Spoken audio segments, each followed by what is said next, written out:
Voy a compartir pantalla.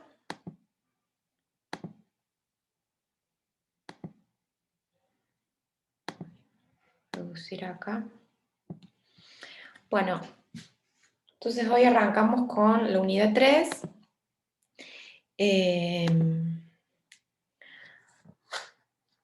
Los contenidos de esta unidad 3, a mí siempre me gusta mencionarlos de entrada. Como les decía, la primera clase que tuvimos, me parece importante que ustedes manejen el programa de la materia, ¿sí? Sobre todo cuando se sienten a armar un trabajo práctico o cuando se sienten a preparar el final de la materia, ¿sí? Que sepan qué es lo que estamos estudiando y viendo en cada uno de los ejes. En este eje, en esta unidad de fútbol e identidad, la bibliografía principal es de Lelia Gándara, se llama Las voces del fútbol en la ciudad, y los contenidos que vamos a ver son fundamentalmente la identidad social y la identidad cultural a través del graffiti. Bueno, ella hace como jugar estas dimensiones del fútbol y la identidad, ¿sí? El discurso sobre el fútbol de los espectadores, los hinchas, la circulación dentro y fuera de la cancha, los intertextos cotidianos conscientes e inconscientes del discurso cotidiano del fútbol. Bueno, esta última parte suena compleja, ya vamos a ver un poco más de qué se trata esto de los intertextos conscientes e inconscientes del discurso del fútbol.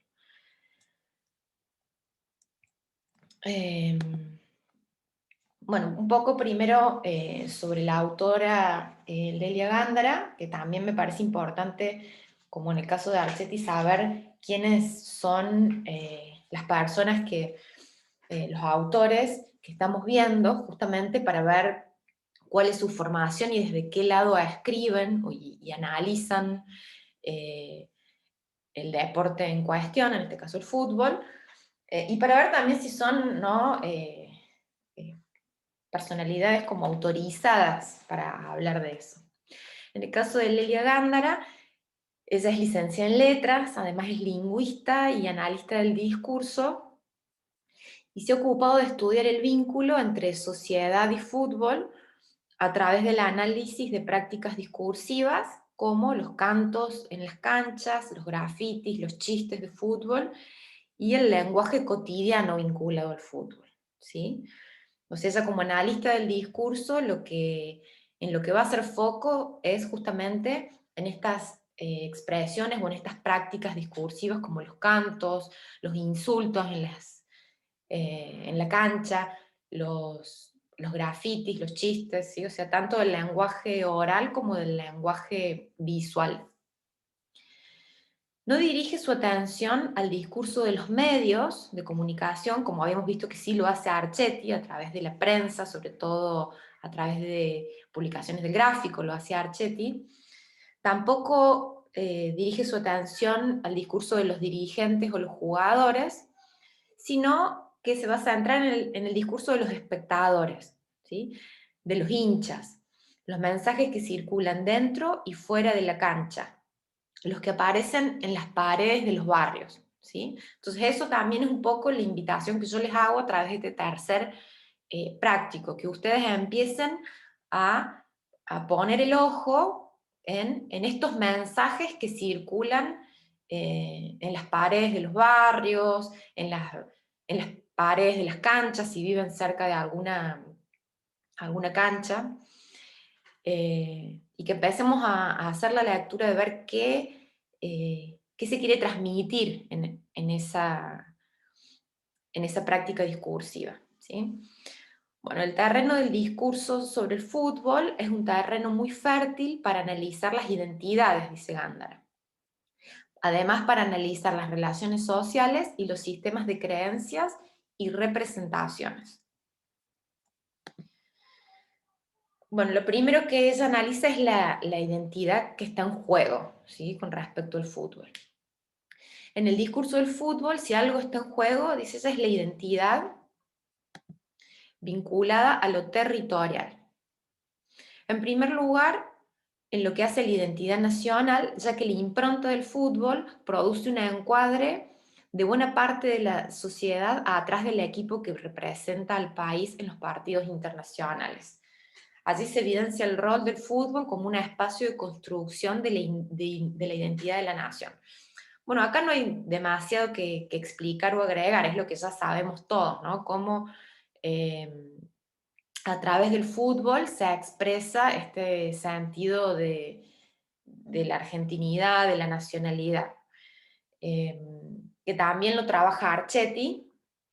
Ella no lo desarrolla mucho en su texto, sino que lo menciona como una de las primeras cuestiones a tener en cuenta cuando se analiza el vínculo de fútbol e identidad, ¿sí? Que el fútbol expresa este sentido de identidad nacional. Ella dice que la metáfora de la derrota o la victoria deportiva se vive como una derrota o victoria del conjunto de la sociedad. Por ejemplo, en los partidos por la Copa del Mundo emerge una reivindicación nacionalista que es difícil observar en otras manifestaciones sociales, dice ella. O sea, cuando está jugando la selección, eh, en realidad está jugando el país entero, ¿sí? En esa cancha, dice ella, como esa es esta metáfora de la derrota o la victoria. Bueno, otra cuestión a tener en cuenta con respecto al vínculo entre fútbol e identidad es que el discurso del fútbol es constitutivo de la identidad vinculada a aspectos de identificación y pertenencia muy enraizados en el individuo, dice ella. O sea, por un lado, está analizando una dimensión más colectiva de la identidad, que tiene que ver con esta identidad nacional, ¿no? Digo colectiva porque nos representa como grupo social, ¿no? A la mayoría de los argentinos, y a la vez el fútbol también es constitutivo de una identidad más individual. Yo soy de tal club desde la cuna, ¿sí? Yo soy de Belgrano desde la cuna, soy de Talleres de la cuna, como se dice en los cantos de cancha, y te llevo en el corazón, ¿sí? Eso ya es hacia la identidad más individual de cada sujeto. Otra cuestión también a tener en cuenta ya es propia del graffiti, ¿sí? O sea, el discurso futbolero en el graffiti permite observar las relaciones del fútbol con procesos identitarios barriales y la marcación del territorio. Ella hace un análisis de los barrios de Buenos Aires, porque es donde ella está. Entonces, bueno, a través del texto va analizando cómo dentro de algunos barrios predominan grafitis de determinados clubes, ¿sí? Entonces ahí ella va estableciendo lo que llama una geografía futbolera urbana. Dice, la mayor parte de los barrios de Buenos Aires son territorios identificados con equipos donde la historia del barrio y la historia del club se entretejen. Por ejemplo, tenemos sí que, paren que me distraen todas las nuevas solicitudes. Si pensamos en esta relación, ¿no?, entre la historia barrial y la historia del club, podemos ver cómo predominan hinchadas dentro de determinadas zonas. Por ejemplo, Argentino Junior en la Paternal, All Boys en Floresta, Vélez en Villa Luro y Liniers, Boca en La Boca, Atlanta en Villa Crespo, Chacarita Junior en Chacarita, Racing Independiente en Avellaneda, bueno, y así podemos seguir, ¿no? Esto también lo podemos pensar desde Córdoba, ¿sí? Toda la zona de Alberdi, Alto Alberdi, Las Palmas, identificada mayoritariamente con Belgrano, por ejemplo, y toda la zona de Barrio Jardín, etcétera, vinculada a Talleres.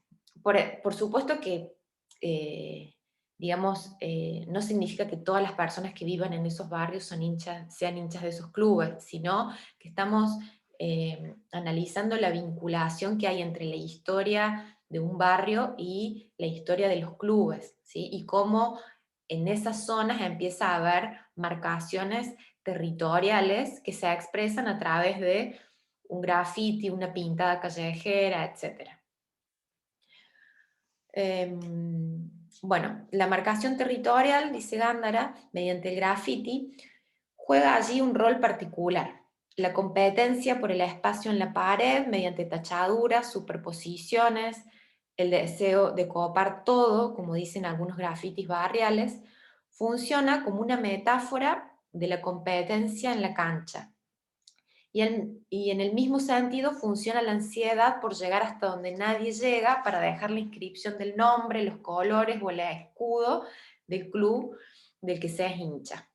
Bueno, ella acá empieza, ¿no?, a hacer jugar algunas categorías de análisis que a mí me parecen muy interesantes para que tengamos en cuenta y hagamos también ese ejercicio en las fotos que vayamos sacando, ¿sí? Por ejemplo, ella acá dice que en muchos grafitis vemos que hay un primer artista, por llamarlo de alguna forma, que hace su obra, pero que después vienen otros y lo tachan o le agregan algo. Entonces ahí hay como un diálogo que funciona como una competencia por fuera de la cancha, ¿sí? Empieza el hincha de un club haciendo un dibujo en una pared y viene un hincha de otro club y lo interviene, ¿sí? Y dice ella que del mismo modo funciona esa ansiedad por llegar hacia donde nadie llega. Por ejemplo, ella analiza algunas fotos en las sierras de Córdoba donde está escrito el nombre de un club, o incluso después lo vamos a ver y ella lo menciona, que hasta en el muro de Berlín hay una inscripción de un club argentino, ¿sí? Bueno, otra de las dimensiones que ella hace jugar en su texto es la relación nosotros y los otros, que es algo también propio de la construcción de la identidad, ¿sí? Por ejemplo, si lo pensamos a nivel individual, yo como sujeto en general, ¿no? Ustedes, cada uno de ustedes, eh, comienza a construir su identidad en el vínculo con otras personas, ¿sí? Y así vamos diferenciándonos del otro y también adquiriendo algunas particularidades. Bueno, ella analiza estas dos dimensiones específicamente en los cantos de canchas, algo que en lo que nosotros no nos vamos a detener, pero sí que es importante tenerlo en cuenta porque de algún modo también se puede llegar a expresar en algunos grafitis que podemos ir viendo, ¿sí? Entonces, el discurso de los cantos de cancha, la pugna entre hinchadas, está atravesada por el trazado de una frontera imaginaria que divide el universo en dos campos enfrentados. O sea, uno de esos universos es nosotros y otro de los universos son los otros, o sea, los de mi equipo, los de mi club y los del equipo contrario. Siempre el nosotros, ese nosotros, los de mi club, es lo prestigioso, lo deseable, lo que está bueno, y lo del otro es lo que no es prestigioso, lo que no es para nada deseable, incluso es hasta despreciable, ¿sí? Entonces, en los análisis que hace ella de los cantos de las hinchadas, en los cantos de cancha, ella percibe que en esa construcción de la identidad de un nosotros, los aspectos que se valoran se estructuran en categorías como la masculinidad. Nosotros somos los machos frente a los otros que son los putos, por ejemplo. Otra de las categorías es tener un rol sexual activo, ser blanco, no ser pobre, tener un rol dominante, tener coraje, esto de tener aguante, ¿no? Profesar un sentimiento de amor y fidelidad al equipo, el aguante, lo contrario es ser un amargo, ser argentino, la capacidad de violencia virtual o efectivamente ejercida y la capacidad de festejo y de descontrol, ¿sí? Versus el otro, que es lo despreciable, que es el extranjero, el que viene de un país pobre, el boliviano, el paraguayo, ¿no? Esto como opuesto a lo que recién decía ella del ser blanco, el ser argentino. Bueno, el homosexual, el otro es el homosexual, el puto, o como alguien que cumple un rol sexual pasivo, que realiza trabajos o cumple roles socialmente devaluados, el basurero, el quemero, el tripero, como se les llama a algunos hinchas de algunos clubes, el pobre, el marginal, el villero, el que es discriminado por su raza, el negro, o por su religión, el judío, está sometido a una condición, también la he escrito ahí, condición de supuesta inferioridad, feminizado o infantilizado. Los hijos nuestros o directamente no existe. ¿Esto se llega a entender, chicos? ¿O, o les Sí, parece se un entiende poco... perfectamente. Sí, ¿Sí? profe, perfectamente. Bárbaro. Bueno, ella esto lo analiza sin establecer ningún tipo de juicio, ¿sí? No está diciendo eh,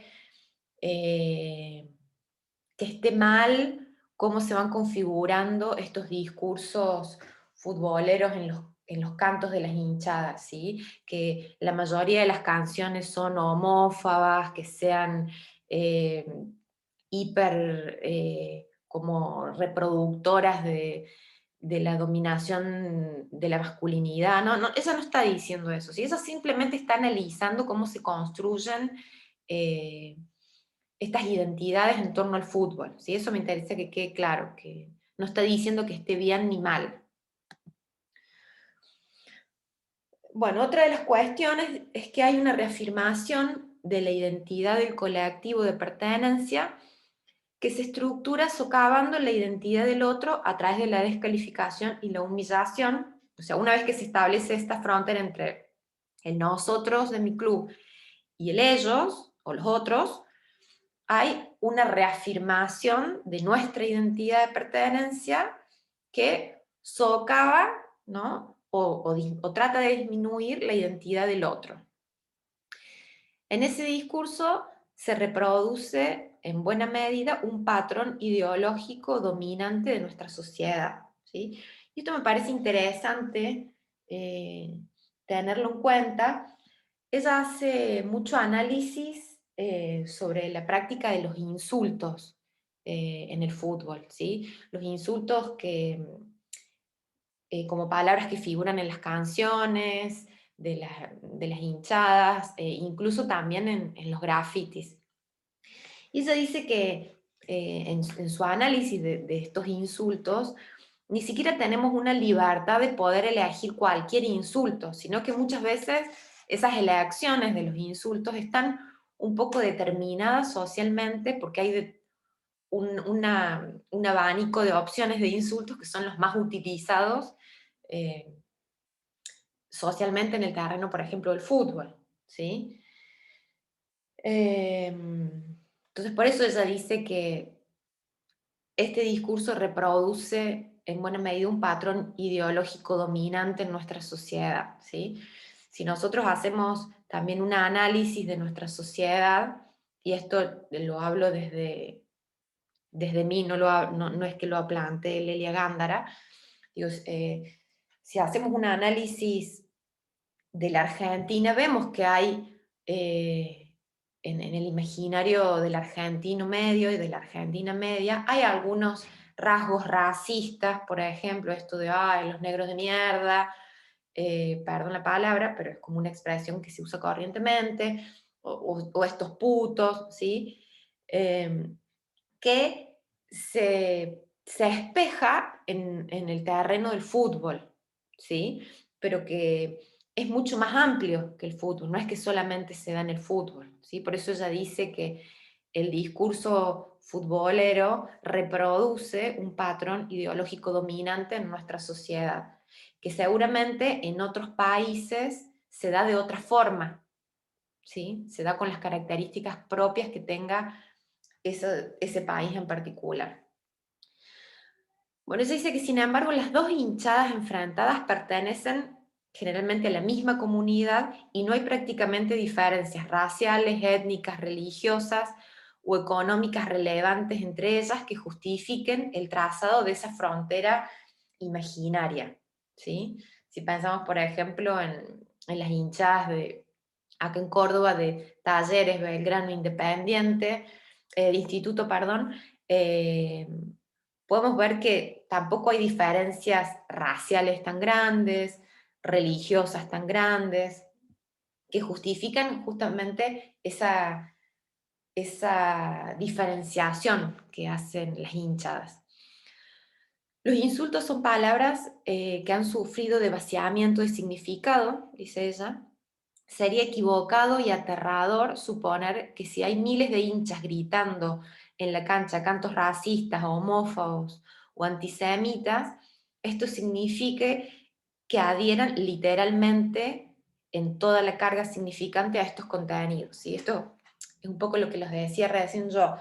Eh, Ella justamente está haciendo un análisis del lenguaje futbolero, pero no significa que todos los hinchas de esos clubes realmente sean racistas o homófobos, o en el caso de algunas, acá se dice antisemitas porque analiza, o sea, está muy centrada también en Almagro, entonces justamente con toda la población judía que hay ahí, y en las disputas que hay entre los clubes aparece mucho este antisemitismo, pero ella dice que no significa que estas hinchadas adversarias adhieran literalmente a eso, ¿sí? Sino que es más que nada una cuestión que figura en el imaginario de esos hinchas para diferenciarnos del otro club, ¿sí? Digo, ella no está analizando tampoco las barra bravas, está analizando a la hinchada en general, ¿sí? Ya después cuando pasemos a la unidad 5 que veamos violencia en el deporte, ahí ya sí vamos a ver algunos autores que hacen análisis y han investigado a barras bravas. Entonces, bueno, ahí ya todas estas cuestiones adquieren otro significado, ¿no? Porque justamente están estructuradas en torno a prácticas violentas. Pero acá estamos también viendo al hincha común, al aficionado del fútbol que va a la cancha, ¿sí? Que va de vez en cuando o que es socio y que no forma parte de ninguna barra brava. ¿Sí? Bueno, las prácticas discursivas y la acción comunicativa forman parte del acontecer social, dice ella. Por ejemplo, hace 25 años no era común insultar al equipo o a la hinchada contraria llamándolos bolivianos o paraguayos. La inclusión de estas dos categorizaciones tiene su correlato en transformaciones del imaginario que a su vez se vinculan a la presencia creciente de inmigrantes bolivianos y paraguayos en nuestro país y la generalización de valoraciones xenófobas acerca de estos inmigrantes. Tampoco era común utilizar la palabra villeros para insultar a la hinchada enemiga, ¿sí? O sea, ella acá dice justamente que en el terreno de los insultos, como les decía recién, se refleja ese patrón ideológico dominante que está en nuestra sociedad y que va cambiando a lo largo del tiempo, ¿sí? Ella que dice que hace 25 años atrás, no sé, decirle boliviano a una hinchada no iba a ser entendido de la misma forma en que es utilizado hoy, justamente porque las grandes corrientes migratorias de los países vecinos limítrofes se han profundizado en los últimos años, en las condiciones en que se han hecho, ¿no?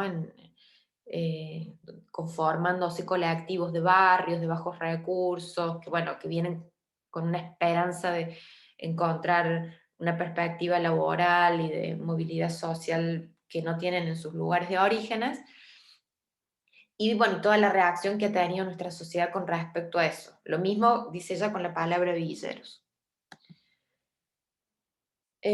Bueno, y después en el texto que ustedes ya tienen subido al aula, también hay análisis de algunos grafitis que a mí me interesa que veamos hoy para que vayamos viendo cómo es el ejercicio de analizar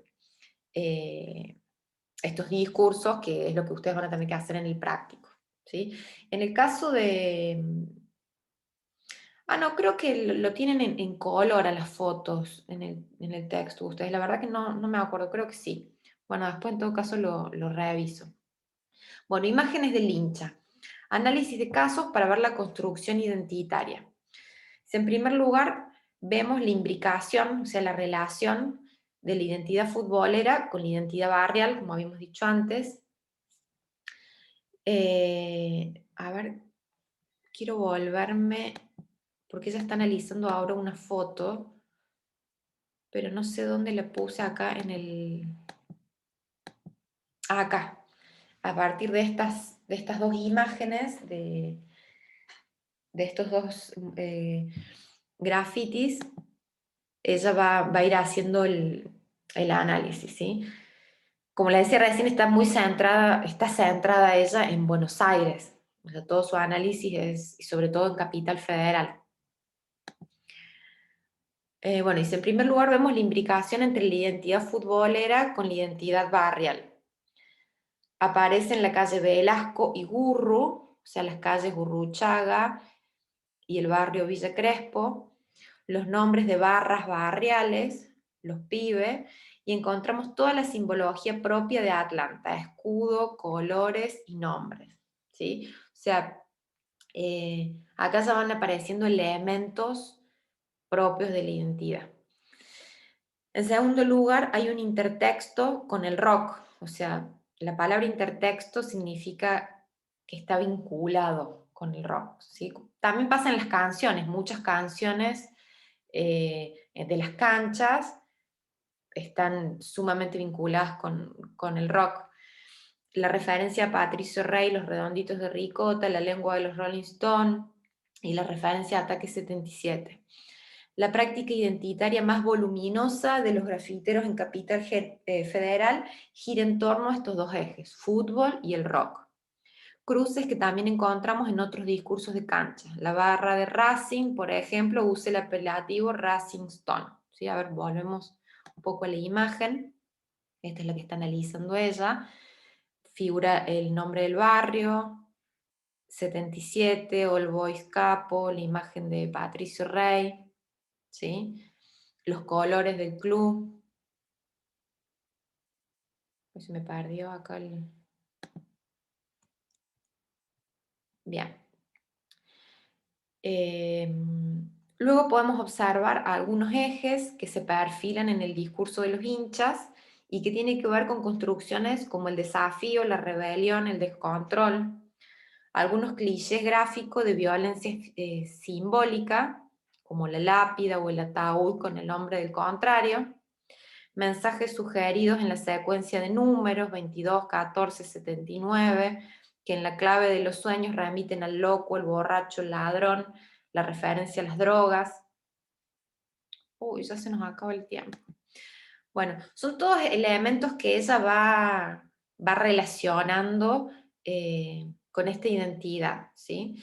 Recordemos que en los cantos de la cancha, la hinchada reivindica el alcohol, la droga, la locura como valores asociados al aguante, ¿sí? Bueno, en el caso del graffiti, también están vinculados al aguante. A ver. Bueno, las fotos por ahí no se ven muy claro, pero acá está la lápida, que está pisando al adversario, ¿sí? Villa Crespo manda, que es un poco lo que ella está mencionando sobre la violencia simbólica. Se observa también la guerra entre hinchadas y barrios, que se evidencia en la irrupción de diversas voces mediante tachaduras y superposiciones. All Boys Capo dice encima del escudo de Atlanta. ¿Sí? Acá vemos All Boys Capo, Villa Crespo. Bueno, estos son justamente lo que veíamos recién de estas guerras de hinchadas donde un segundo interlocutor interviene en el mensaje del primero. Bueno, hasta acá vamos bien, chicos y chicas. Sí, profe. ¿Se va entendiendo? Bueno, para ver si podemos ver un poquito, nos quedan 8 minutos, para ver si podemos ver un poquito. Los textos de Lelia Gándara son muy cortitos, porque son publicaciones que ha hecho ella en distintos congresos, seminarios y revistas.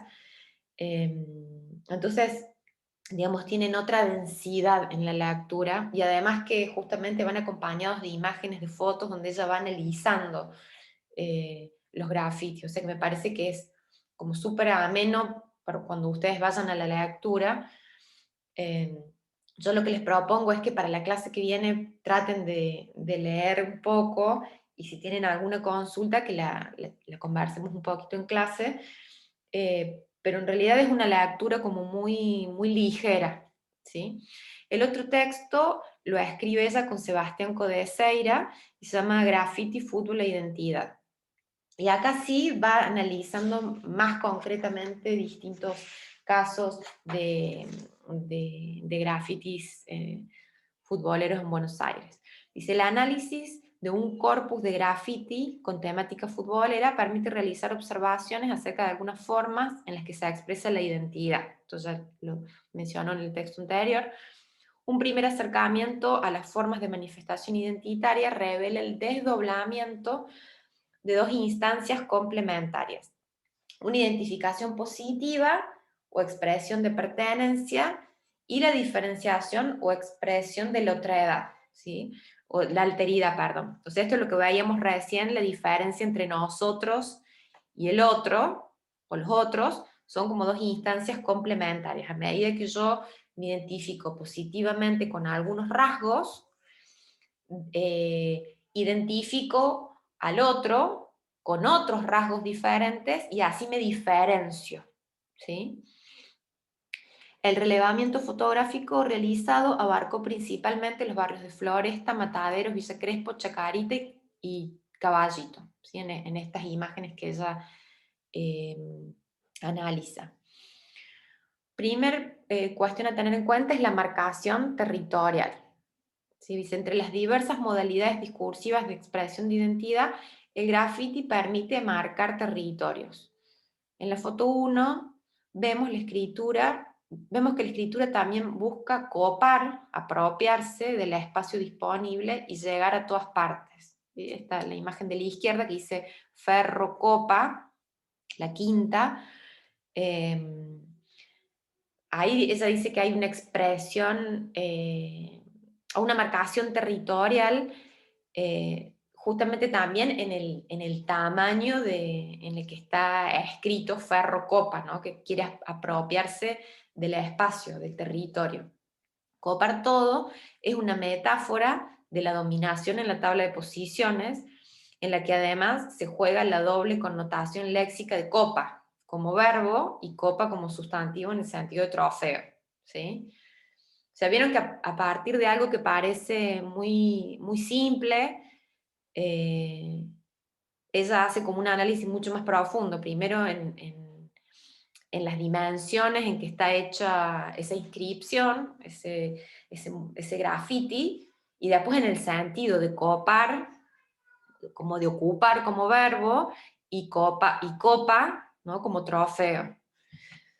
Y la competencia también que se da como una metáfora por fuera de la cancha, que veíamos recién. Y bueno, y después el desafío de llegar más allá, la búsqueda metafórica de la victoria, ¿sí? Esto de la competencia que les mencionaba recién. El objetivo preferido del graffiti del fútbol es el barrio considerado propio, unido a la identidad del club por un vínculo que se fue construyendo junto a la historia del club mismo. O sea, acá vemos que todo lo que ella menciona en el texto anterior, acá lo va materializando en fotos concretas, ¿sí? En el caso de Barrio Caballito vemos una inscripción de ferro, por ejemplo, cómo se va así estableciendo esta geografía futbolera, que es lo mismo que yo les decía, que si ustedes recorren un poco la ciudad universitaria,